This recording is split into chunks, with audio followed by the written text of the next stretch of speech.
안녕하세요. GBCC 중앙내과 학술위원으로 활동하고 있는 정조우입니다.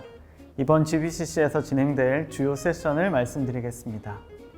먼저 플래너리 1은 이안 크롭 선생님께서 오실 예정이고, 이안 크롭 선생님께서는 예일스쿨에서 근무하고 계시고, 이번이 벌써 세 번째 GBCC입니다. 그만큼 국제적인 다기관 연구를 이끌고 계시고, 많은 연구를 수행하신 그 결과를 바탕으로 이번에도 좋은 강의를 해주실 것 같습니다.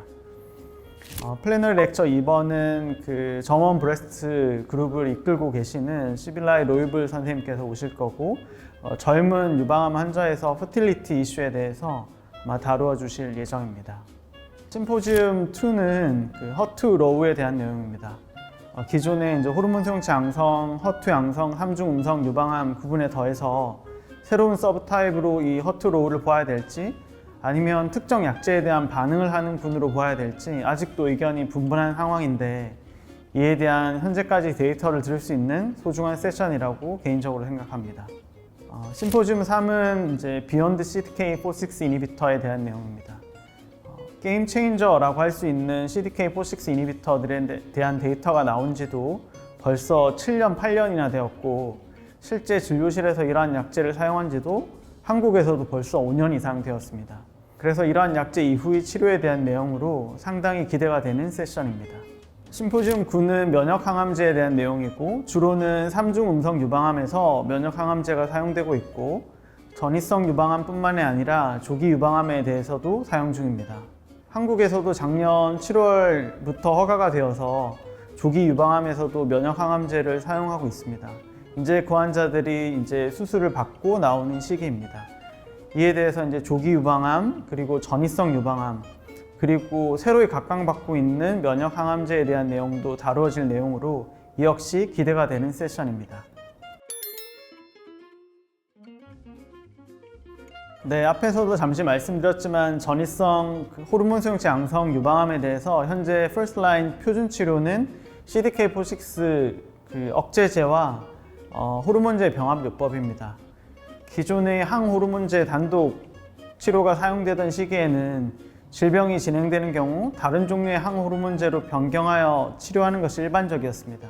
하지만 CDK4/6 이니비터 사용한 이후에는 다른 항호르몬제로 변경하여도 별로 반응이 없다는 결과도 있고, 아니면 기존의 CDK4/6 억제제를 유지하면서 항호르몬제만 다른 종류로 변경하는 것이 좋다는 결과도 있고, 또는 다른 종류의 CDK4/6 이니비터로 변경하고 호르몬제를 또 그대로 유지해야 된다는 등 이렇게 여러 가지 말이 있는 것처럼 아직도 어떤 게 표준 치료다 이러한 것은 없습니다. 그래서 이러에 대한 연구가 지속되고 있고, 이는 바꿔 말하면 CDK4/6 이니비터 사용 이후 질병이 진행한 경우에는 어떻게 치료하는가 좋을까, 이게 아직도 명확히 정립되지 않은 상황입니다. 이에 대해서 나디아 하벡 선생님의 생각을 들을 수 있는 좋은 시간이라고 생각합니다. 이번에 제가 개인적으로 가장 기대되는 세션은 디베이트 세션입니다. 이번 GBCC에서 처음 생긴 스페셜 세션이기도 하고요. 그리고 여러 선생님들의 의견을 같이 함께 들을 수 있는 좋은 세션이라고 생각합니다. 이 디베이트 세션은 사실 현재까지 정답이 없는, 그리고 앞으로 정답을 찾기도 힘든 그런 내용에 대해서 여러 대가 선생님들의 강의도 듣고 이와 함께 토론할 수 있는 좋은 세션이라고 생각합니다. 먼저 조기 3중 음성 유방암에서 플래티넘 에이전트에 대한 롤은 아직도 명확하게 정립되어 있지 않습니다. 그에 대해서 찬성하는 쪽과 아니면 반대하는 쪽에 대한 이야기를 들을 수 있고, 그 세션 이후에 박연희 선생님, 이안 크롭 선생님, 수칭리 선생님들의 의견도 같이 들을 수 있는 좋은 기회라고 생각합니다.